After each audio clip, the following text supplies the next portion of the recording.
Greetings to everyone across Africa, and to everyone who still believes this continent has the right to control its own future. Because what is happening right now around Mali is no longer just another regional dispute.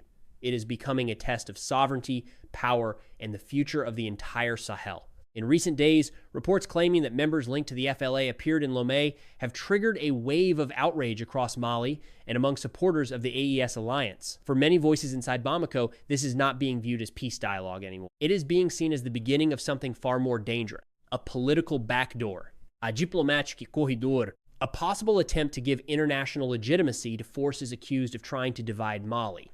At the same time, the battlefield in northern Mali is becoming increasingly violent. Near KIDAL and Taoudeni, Malian forces alongside Africa Corps continue carrying out heavy operations against armed groups.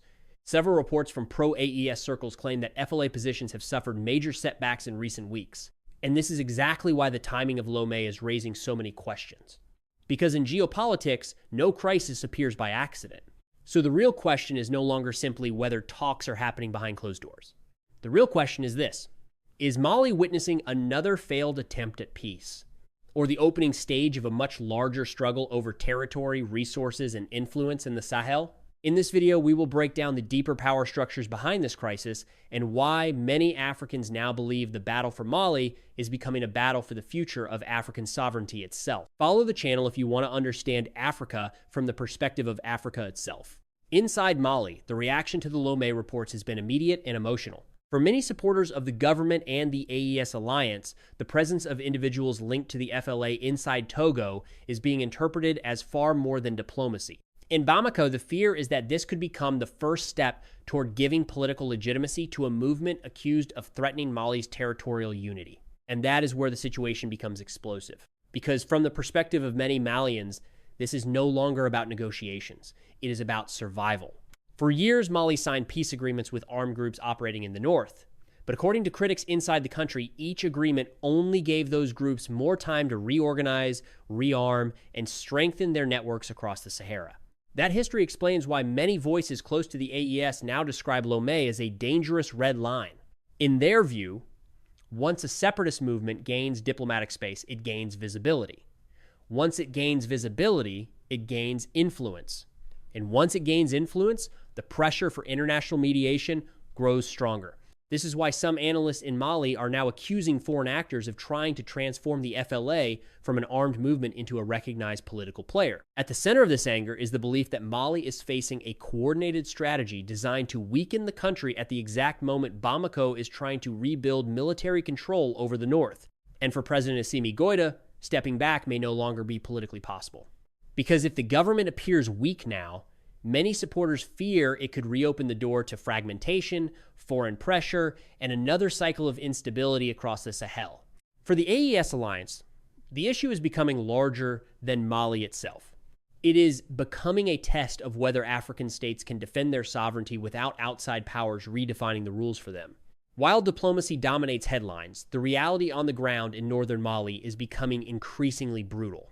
Around KIDAL, Gao, and especially Taoudeni, military pressure has intensified in recent months as FAMA forces alongside Africa Corps continue expanding operations across strategic desert zones. According to narratives circulating inside pro-AES media, armed groups linked to the FLA have suffered significant losses as drone surveillance, mobile strike units, and desert patrol operations increase across the region. But the real importance of northern Mali goes far beyond military control, because beneath the sand of Taoudeni lies one of the most strategically sensitive areas in the Sahel. The Taoudeni Basin has long attracted attention because of its estimated oil and gas potential. At the same time, the region connects key corridors stretching toward Algeria, Mauritania, and Niger. Whoever controls these routes influences trade, logistics, security movement, and future energy access across a large part of West Africa. And this is exactly why many voices in Bamako believe the current conflict is not simply an ethnic or separatist crisis. They see it as a geopolitical struggle hidden beneath the language of insurgency and mediation.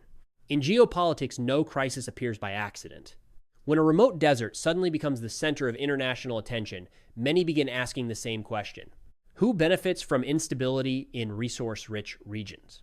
For supporters of the AES alliance, the answer is tied directly to sovereignty. They believe Mali is now facing pressure because it is attempting to regain independent control over territory, security, and strategic resources after years of foreign military influence in the Sahel. This also explains why the battle for northern Mali carries such emotional weight inside the country. For many Malians, losing control of the north would not simply mean losing land. It would mean losing economic leverage, national unity, and the possibility of shaping Mali's future on its own terms. As the conflict intensifies, accusations against France and Algeria are becoming increasingly central to the narrative promoted by pro-AES voices across the Sahel. Inside Mali, many supporters of the current government believe foreign influence never truly disappeared after the withdrawal of French troops. Instead, they argue that the battlefield has shifted from direct military presence to political pressure, diplomatic maneuvering, and media influence. France continues to deny supporting separatist movements in northern Mali. Officially, Paris maintains that its primary concern remains regional stability and counterterrorism. Western governments also argue that long-term peace in the Sahel cannot come through military force alone. From their perspective, dialogue remains necessary to prevent endless cycles of violence. But inside Mali, that argument is increasingly rejected by those who believe previous peace agreements only strengthened armed groups over time. This is why the Lomé controversy carries such symbolic power.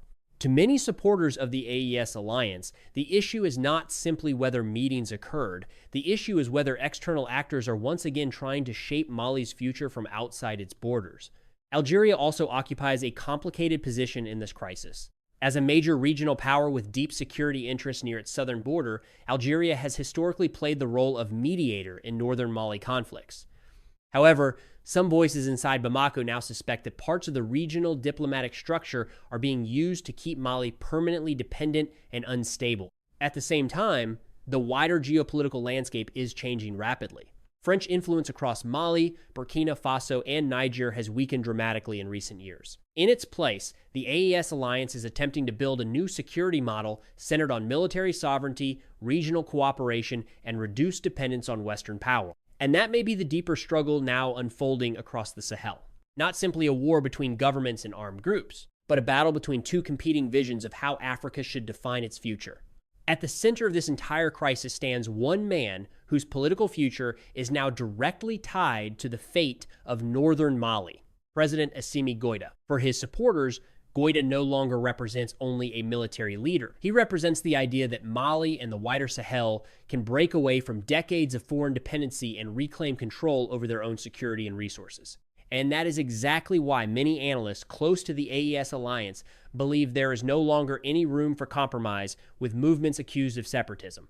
From their perspective, if Bamako retreats now, the consequences could go far beyond Mali itself. Burkina Faso under Ibrahim Traore and Niger under Abdourahmane Tiani are watching the situation closely because they understand the same pressures could eventually target their own countries. This is why the AES alliance increasingly presents itself not just as a security partnership, but as a political survival bloc for the Sahel. In the coming months, several scenarios could emerge. The first is a deeper military escalation across northern Mali as AES governments tighten security cooperation and expand operations against armed groups. The second is growing diplomatic tension between Mali and countries accused of opening channels for separatist actors. And the third possibility may be the most dangerous of all, a prolonged geopolitical struggle where the Sahel becomes the front line of a wider contest involving resources, influence, military alliances, and competing visions for Africa's future. Because what we are witnessing today is not simply another African conflict. It is a sign that the balance of power inside the continent is changing. The real question now is not only what happens next in Mali, the real question is who will shape the next chapter of the Sahel. Follow the channel if you want to understand Africa from the perspective of Africa itself, because history does not belong to those who wait. It belongs to those who understand the game before the rules change.